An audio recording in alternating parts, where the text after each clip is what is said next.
Welcome to the Purpose Focused Advisor, a podcast for financial planners, advisors, and RIAs looking to get the most out of yourself and your business.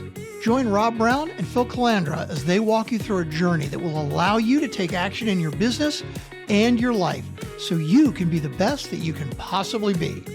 Now here are your hosts, Rob and Phil.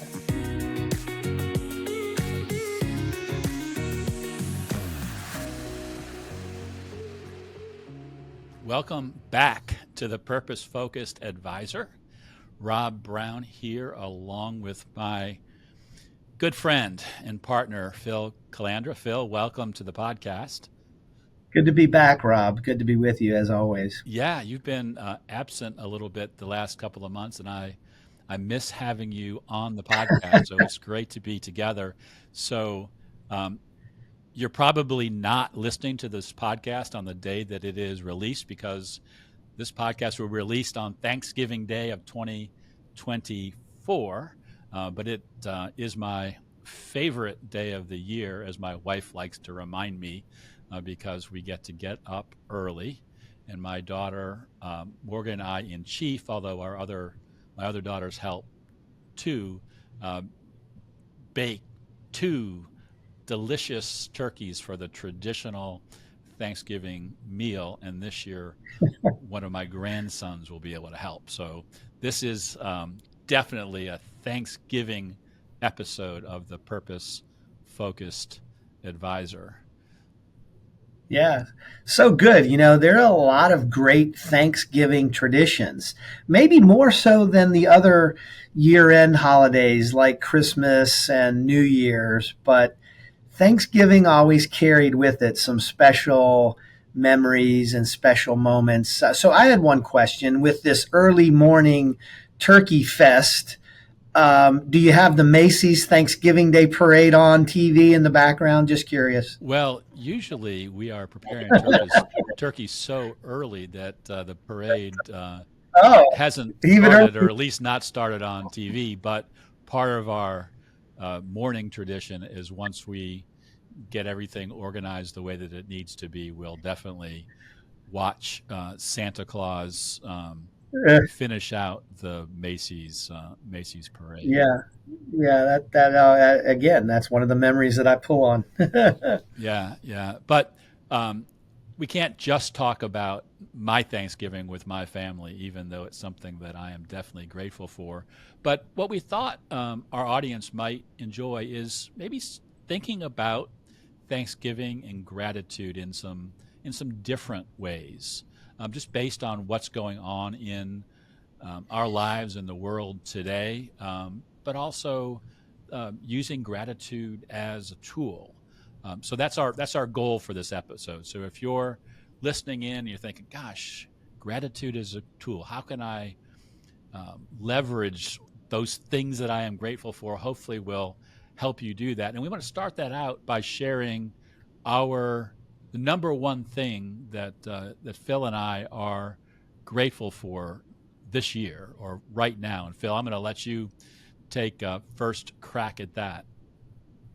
Yeah, it's such a great question. And when we were prepping for this, I have been attempting to journal more in my life over the past year. And this is something that I had journaled on, but prior to us talking about doing this show. But I think for me, we're just at such an amazing point in history, in time. We just came through this election cycle, and boy, was it horrendous. And I am not in the least bit disappointed to have all those commercials flying at me.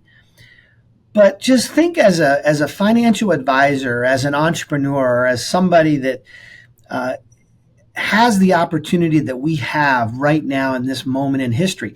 We have, as a profession, we have the ability to solidly be in the top 1%ers in America as it relates to income, freedom, purpose, and impact as a profession. And we have this in an era where information technology is readily available. we have this at a moment in time where we have the freedom to do just that. And just realizing that, to me, makes me very grateful.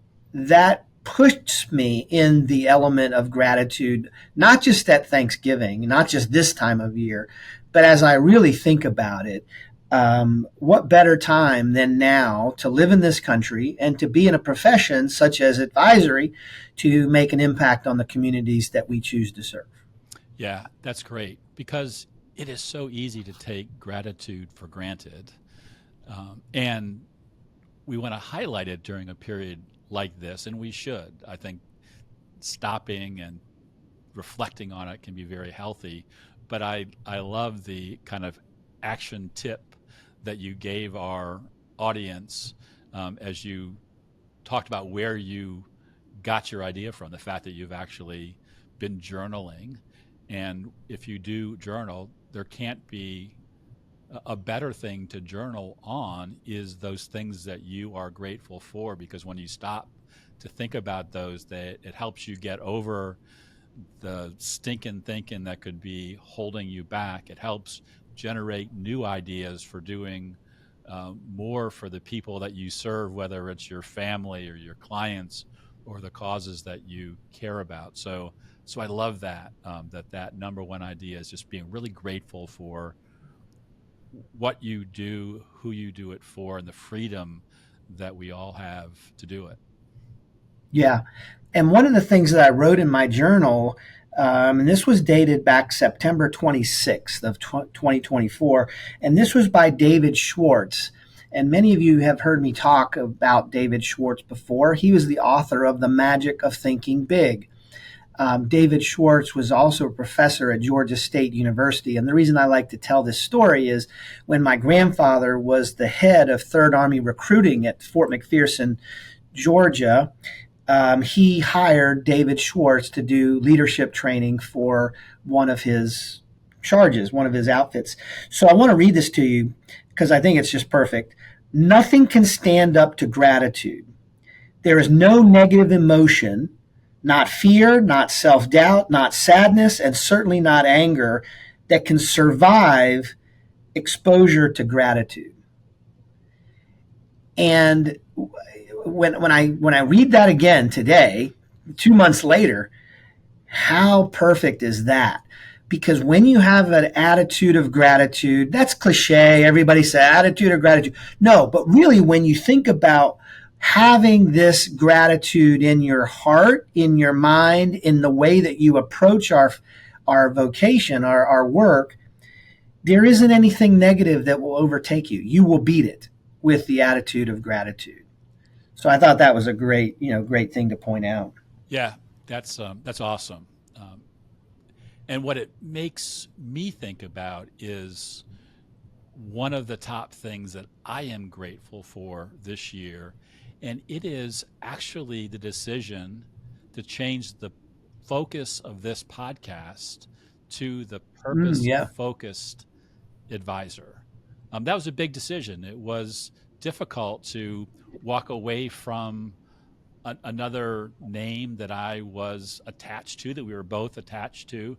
But we said, are we really delivering what's in our hearts, the things that we believe in, to the audience that we serve? And to call it out, to say, this is about purpose, that to really grow and be successful as a person, as a business leader, as a family person, to go out and do work in the world, you have to focus on your purpose. And when you focus on your purpose, everything else follows, including profits. So I'm really grateful as I think about this year that we made that shift.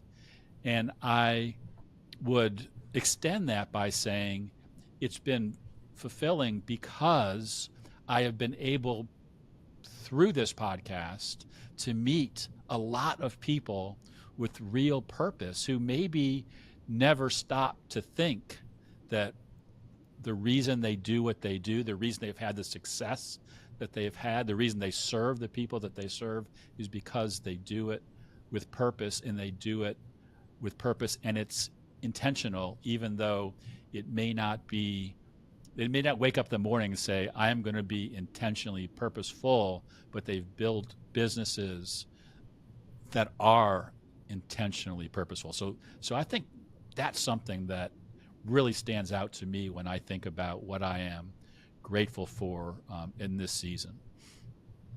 Yeah, I think that's huge, Rob, and I commend you for doing that and kind of stepping, kind of taking the boat out of the harbor there and chartering this kind of new way, because I think that's true with the gratitude or the ability to go in the direction we can with our businesses. Having purpose also drives back meaning. And if you don't have purpose and meaning, not just in your business, but as a father and for you as a grandfather, I'm not there yet. But if you don't have that purpose and meaning, then how can you ever reach down and get to be the best that you can be in whatever it is? Parenting, business, coaching, teaching, mentoring, anything, ministry. I don't think you really can.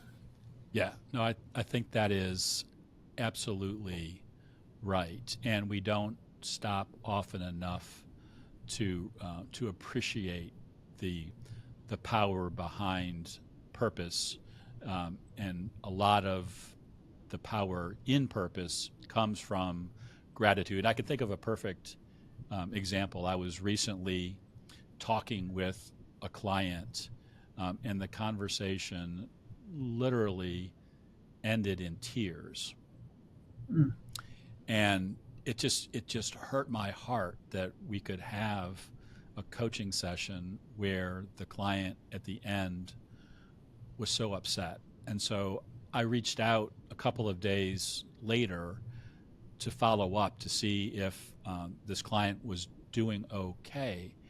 And what I reached out with was, I think, I told this client that I think the big challenge that was being faced was putting short-term disappointments in front of the fact that the purpose they had behind their business and the long-term success that they had and the gratitude that they had for that success was being hidden by some things that I can't mention, but were small in nature and short-term in nature. And I think that is something that's important to think about when you're thinking about Thanksgiving and gratitude and putting it in perspective, that you're never going to be grateful for absolutely everything that happens to you, even though you may learn from it. You can run into disappointments, but when you have purpose and you are grateful for understanding and being able to share that purpose, more often than not, long-term good things really come out to the surface. Yeah, I think that's a very good point. So let's change gears a little bit. One of the other things that we were talking about in preparing for this episode is the idea that gratitude is a growth strategy. When people say, what's a great growth strategy? It might sound flippant to say, well, darn it, just be more grateful. But the truth is, gratitude can lead to growth. And I'll give a perfect example, or I think is a perfect example, Phil, and then you can tell me what you think and I'm sure add to this. But in my work with advisors and helping them think about the way that they are delivering service and communication to their clients, one of the things that I often say is that is the ultimate growth tool, because when you let your clients know through the way that you serve them, the way that you communicate with them, you are telling them, even if it's not as directly as this might sound, that you are grateful for them.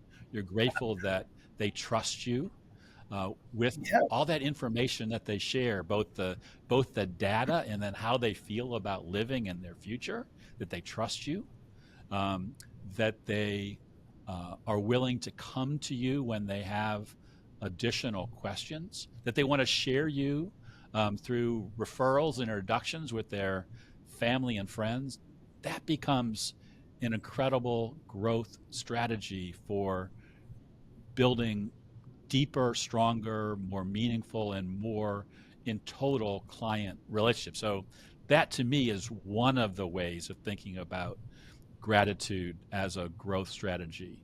What do you think? Yeah, I think that you have to. There's no other way to interpret the trust and the level of intimacy that our clients place in us with their families' life savings in most, if not all cases. Number one, you have to be grateful for that. But number two, if that doesn't inspire you, if that doesn't in fact motivate you to do the very best work that you can on behalf of the clients that have freely come to you. They raised their hand, they recognized your expertise, they placed a tremendous amount of value and trust on the actions that you're going to take on their behalf. So number one, how could you not be grateful for that?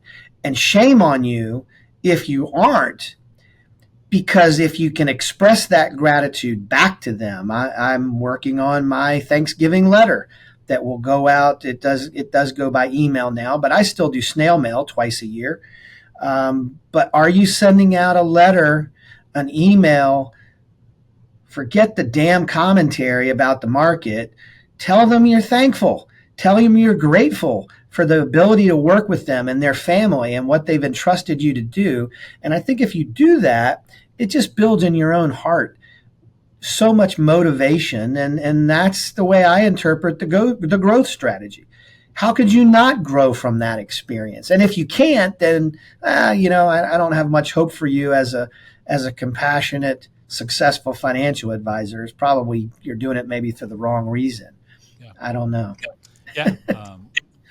There are advisors who do, but they're probably not listening to this podcast. No. If they are, they've just tuned out. But you made me think about something when you mentioned your Thanksgiving letter. As you know, I wrote a book 10 years ago, Delivering the Ultimate Client Experience. In that book, one of my favorite books, Rob. I tell you that.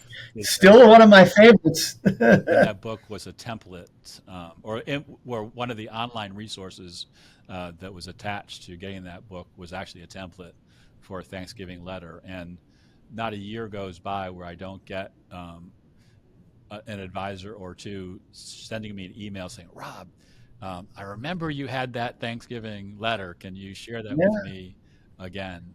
Because it was just written as a template in a way that allows advisors to express what they're grateful for in a sincere way, but in their own voice, not somebody else's voice. It's real helpful. So anyway, in fact, if you're listening to this podcast and you want a copy of that Thanksgiving letter, even though you may send it out post Thanksgiving, that's okay. It's a great New Year letter. That's okay. New Year, just send it out as a holiday letter. I would highly recommend it. Yeah, but just send me a message. My contact information is in the show notes, and I'll be happy to get you a copy of it. But Phil, when thinking about gratitude as a growth strategy, it doesn't just attach to clients. It also attaches to team, doesn't it? Oh, without a doubt, because if you're leading a firm, whether it's small, mid, or large, who do they feed off of? The team feeds off of the founder, the CEO, the lead advisor, whatever you call yourself. So the team, absolutely, if you're expressing, and it's not just gratitude towards your client, you better be telling your team you're grateful as well. What are you going to do for all of the folks, all the team? Are you going to take them to lunch? Are you going to give them $25 gift card to the Honey Baked Ham store? That's one place I do not like to go near during the holidays, but you better be expressing your gratitude for the people that are in the boat that are rowing with you. And Trish tells me that, reminds me of that. I'm getting better at it, but it's something that I always had to work on. And I suspect there's others listening to our voices right now that need to work on that too. And that's okay. Just recognize that you've got to be grateful and thank and push up, help the people around you level up too. It'll make you better by making them better. Yeah, that's so true. One of the things I think that is difficult about that is when you are in the trenches with people all day, all week long, doing business, it's hard to stop and say thank you. I know sometimes that's the same with my wife and I. As much as she knows I love her and I'm grateful for her and I'm thankful for all that she has brought to my life, sometimes I don't stop and do that. I think the same thing can be true for team. But when you really create a culture that shares gratitude for what you have collectively as a team, for how you are serving your clients, that's a growth strategy, because you appreciate what you have and you want to make it better, you want to make it stronger. And so, taking that extra effort, I used to just absolutely hate's too strong a word, dislike putting on Christmas parties for my team. It just was something that I didn't like to do, because it's like it wasn't the cost. It was like thinking of what are we going to do? How are we going to make it different? And then one year I just said, let's just do a potluck at my house. And that became the tradition. We didn't have to go find a Christmas show to go out to. We didn't go to a fancy restaurant. We just had a potluck. In fact, I think about this now during the holidays, my wife still makes a dish that one of my team members made for those potlucks for so many years that she learned the recipe and she takes it to family holiday dinners. And so that was my thing. But what is that thing that you can do that really shows your team members how much you care for them, and are appreciative of them, and you're taking advantage of this thankful time of year to do that? Mm-hmm. Yeah, good. Definitely a growth strategy. So, Phil, we decided that the way we wanted to wrap up this episode was to challenge our audience to give our audience a gratitude challenge. And I know that most who are listening to this podcast are listening to it after Thanksgiving, but gratitude is a year-round thing. And we want to challenge you to put something in place over the next 30 days where you can express gratitude to someone or a group of people or an organization that you are particularly appreciative of. We want to challenge you to do that. So, Phil, what kind of ideas would you have for the audience in a gratitude challenge? You've actually mentioned one already with the Thanksgiving letter, but maybe there's some other client things that you can think of. Yeah, so I would challenge you on two fronts. Number one, other than the letter, so this is 2 and 3. Create a gratitude list, right? This is so simple. Just get out a piece of paper, go to your journal, that's what I do, and make a list of all the things you're grateful for. Just whatever pops into your mind. If nothing pops into your mind, then you got some other problems, because you got plenty of things to be grateful for. The sun came up over the Republic today. You're breathing. You live in a free country. You start listing it out, a gratitude list.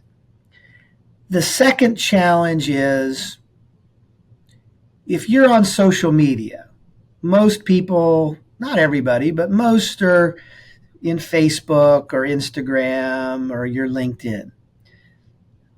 Put out there, pick a number. Let's just say it's 3. My challenge is 3. Between now and Christmas, post 3 things or 3 different instances of something you're grateful for. It could be something that comes up in your memory, your feed that pops up. It could be something that you do, like Rob. I challenge you to post, I want to see a picture of the little man, helping you with the turkey, and post it and say, I'm so grateful this Thanksgiving, do something 3 times. And I'll tell you what will happen. If you do it, it's going to become so rewarding. You're going to feel so warm and fuzzy inside that you just might continue to do that with the other people around you, not just clients, but loved ones. And isn't that what this is really that goes back to the growth strategy for me. So make a list, check it twice, and then post something on your social medias platforms that you're grateful for. Yeah, I love that idea, Phil. How about that? You gave them great instruction, so they're going to have a long list to draw from that they could do way more than 3 posts. Yeah. They will maybe carry them into the new year. So I really like that idea. I want to offer a couple of additional ideas. Yeah, addition. One of my favorite things to do each year with my clients is to send them a note and let them know that I have made a gift to a charity on their behalf. Because most of my clients probably get more gifts than they could possibly use. And so I like to think, hey, what is a cause that I care about that I also know the clients that I work with would care about, and let them know that I was thinking about them and I've made that gift. But I don't just send, the templated card that comes because I'm working with a particular charity. I write a handwritten note and tell that client that I made this gift on their behalf, and this is why. And it doesn't have to be long or lengthy, but that little handwritten note can be a great way to express gratitude that impacts a cause that you care about, but also impacts your clients. Good. My second challenge or idea for a challenge, and you can do, if you listen to this podcast, you can do all of these. We're not trying to limit you. We're trying to really talk about how bountiful gratitude can be. But a second challenge would be, and depending on the size of your team, this may take a little bit longer than just the next several weeks, but carve out 15, 20 minutes to sit down for a cup of coffee with each person on your team, and don't talk about business. Just talk about life. Just say, I want to sit with you and tell you how grateful I am for you and to have you on our team. And I just want you to tell me how life's been. Has this been a good year for you? And not, this isn't a performance review. This is just say that you're grateful, see how that person is doing, and then use that activity as a springboard to do that same activity once a quarter or twice a year, because I promise you that is a way to use gratitude to help build and strengthen your team and really get to know the people who support you and your business and your clients. And so those would be a couple of challenge ideas that I would throw out there. Yeah, I love that. I love that on so many levels, Rob. But just, it demonstrates pure leadership. And people need leadership. We need it in our households. We need it in our businesses. We need it in our lives. And I love that. Yeah. So I'm going to do it. Yeah, it's just so important. In the Truest Fan book, my favorite lesson is smiles and kind words go a long way. And it's just that whole idea of stopping, giving somebody a message of blessing and gratitude, and letting them know how much you care.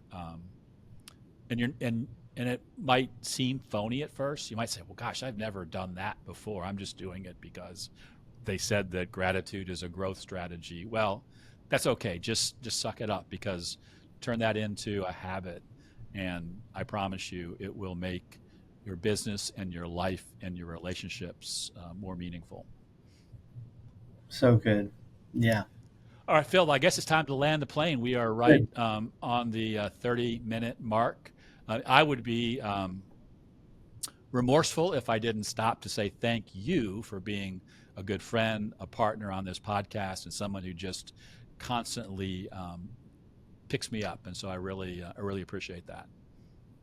I appreciate that, Rob. And the same goes for you as well. Thank you for all you do for us and our family. All right. And to our audience, thank you so much for listening into our podcast. I hope you continue to listen in. We'll be back next week. And as always, we are rooting for your success. Thanks for joining us for this episode of The Purpose Focused Advisor. If you want to learn more, head over to our website, truestfancoaching.com. There you'll learn all about becoming a purpose-focused advisor. You'll also find today's show notes and links to the other gifts and resources we talked about during the episode. Again, thanks for listening, and remember, we're rooting for your success.